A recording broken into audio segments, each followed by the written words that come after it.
So, what corporate trainers actually do? Corporate trainers don't just take sessions. We diagnose performance gaps, design learning solutions, deliver engaging training, and measure impact. We partner with ops, QA, HR, and product to enable performance, not just to tick compliance boxes. So, some of the things you will do when you diagnose is your TNI, TNA audits, error trends, RCA, that root cause analysis. When it comes to design, you design content using different methodologies or models such as ADDIE, microlearning, scenario, job aids. You deliver classroom training, VILTs, which is virtual instructor-led training, coaching, workshops. How do you measure the impact? You measure that by knowledge checks, deep checks, Kirkpatrick model. And how would you govern? You use trackers, you use RAG, it's red, amber, and green. You use pass rates, variance, WBR, MBR, right? So, skills that you would need, it can be core plus advanced, basic and advanced, right?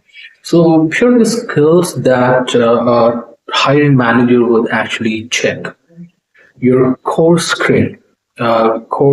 training skills could be facilitation and classroom management, instructional designing, where ADDIE comes into place, or Gaggen's 9 events.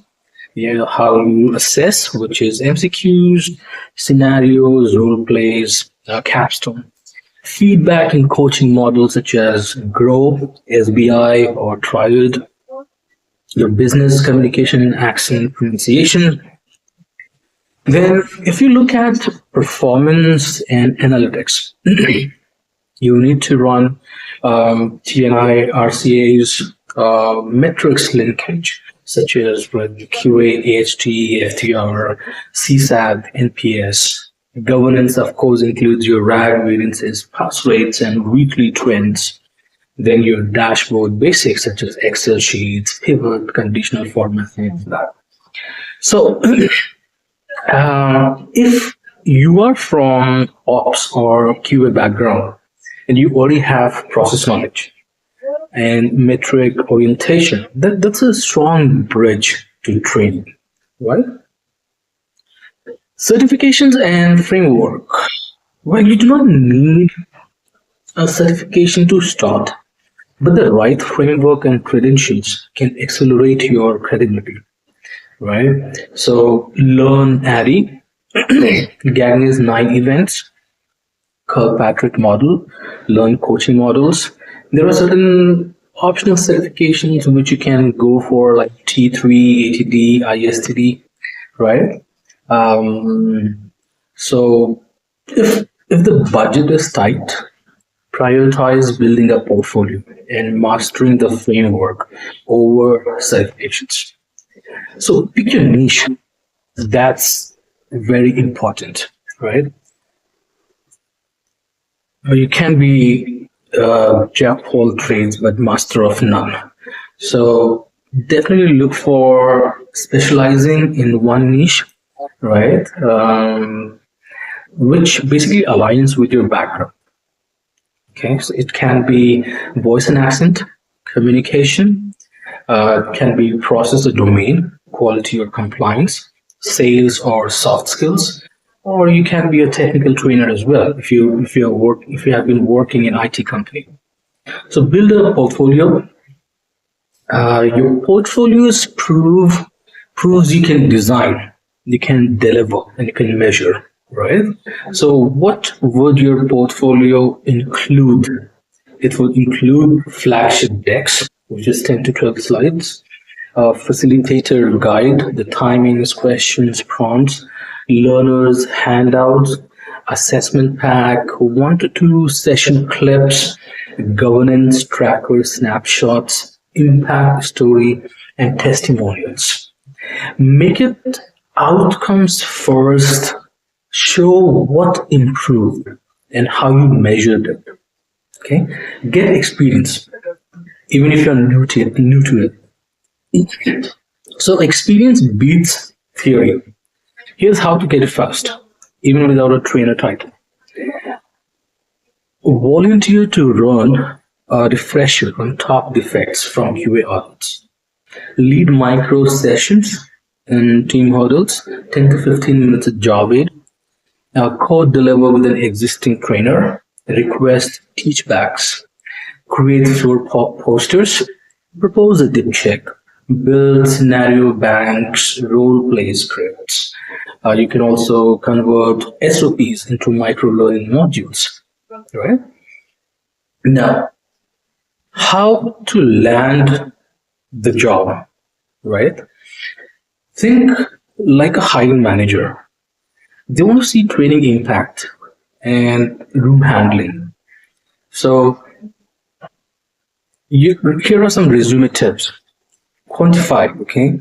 Mention such as trained 120 associates plus QA plus 7 points. AHT was this, pass rate was this much. Showcase the framework that you have used, such as Addy, Kirkpatrick. Show what tools you have used, such as Excel, PPT, LMS. Link to a portfolio folder. Have a link to OneDrive or Share Drive. Right. Here are interview prep.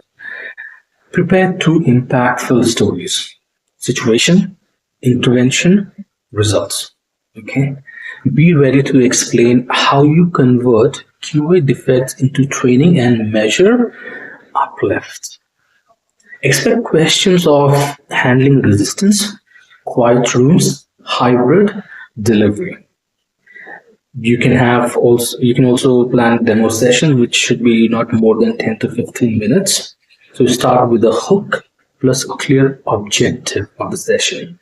Include one interaction, one measurable check, two quiz questions, close with application task and follow up job aid. Right? Don't start with negative feedback. Use grow model to build buy-in. Never start with the negative feedback. So how does a day look like? A real week, includes in any trainer's life is design, delivery, governance, and stakeholders syncs. Right. So, for example, Monday, what you do is you audit analysis, you do TNI, you do session design. Then Tuesday, the delivery happens. Right. It could be a batch, OGT, knowledge checks. Then Wednesday, floor coaching, dip checks. Thursday is stakeholder sync, MOM trackers, WBR prep. Friday, reporting, QA movement, pass rate, variance, recon trend. Some other metrics will include QA movement, AHT change, knowledge check scores, right? For you, it's completion, your KPIs, your key performance indicator would be here, governance on time, intervention that you have done, what were the outcomes of those? So let's talk about growth path and salary reach. Growth can be horizontal, which means you become a specialist. It can be vertical as well, which becomes toward the leadership, right? So you can start with as a trainer, then you become a senior trainer, then you become assistant manager, then you become manager, or you're a trainer, you can become instructional designer, then learning experience designer. Then if you're a trainer, then quality enablement, or you can go for performance excellence as well. Salary, it can vary depending on cities and which industry you serve. So entry level is anywhere between 4 to 7 lakhs, mid range is 8 to 14 lakh, and if you're a manager or lead, it can be anywhere between 15 to 28 lakhs. That's today's market in 2026. So tools that you can use, pick a lean toolkit. Okay, you can demonstrate. So you can have PowerPoint, Canva. You should be an expert on MS Teams, Zooms, Google Forms, Kahoot, Mentimeter, LMS. You can use Cornerstone, right? Most of the companies use LMS these days. Dashboards can be used by Excel, Google Sheets. You can have recordings of your sessions. We uh, should have whiteboards, and most of the tools right now these days definitely have whiteboards, so you can definitely use those to make your sessions more interactive. So plan your 30, 60, 90 days, and for 30 days, shadow sessions when you start. When you walk into a role of a trainer, plan it up. The first 30 days, look for shadowing sessions of trainers, map top five defects, build a training calendar, pilot a knowledge check. Sixth, when you move on from 30 days, now 60 days period, launch 1 to 2 refreshers, implement dip checks, then report weekly QA movement. In 90 days period, you should be able to publish interventions outcomes, create playbook, and standardize templates.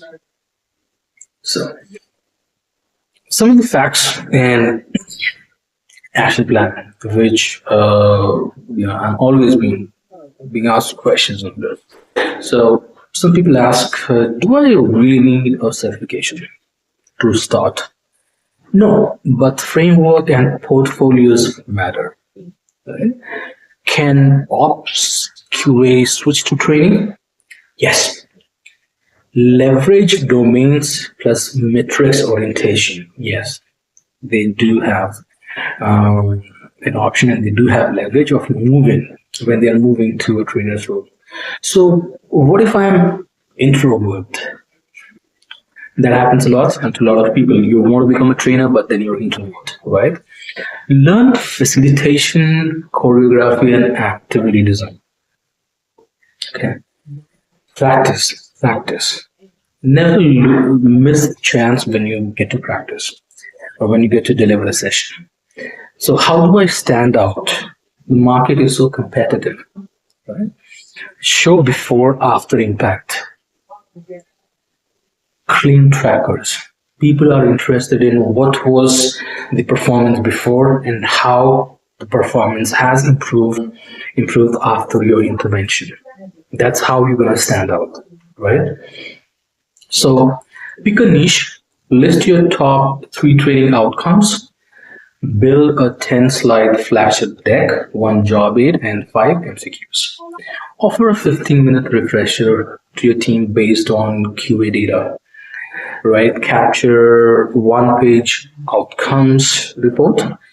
And if you want my free trainer portfolio kit with a deck template, facilitator guide, assessment pack, rack tracker, comment trainer kit, and I'll share the link. Don't forget to like, subscribe, and share this with someone transitioning into L&D. All the best. And if you like the video, please go ahead and like, subscribe, comment again, share it with your friends and family. And you're watching Speaking Fluent English with Raj. And I will see you in the next video.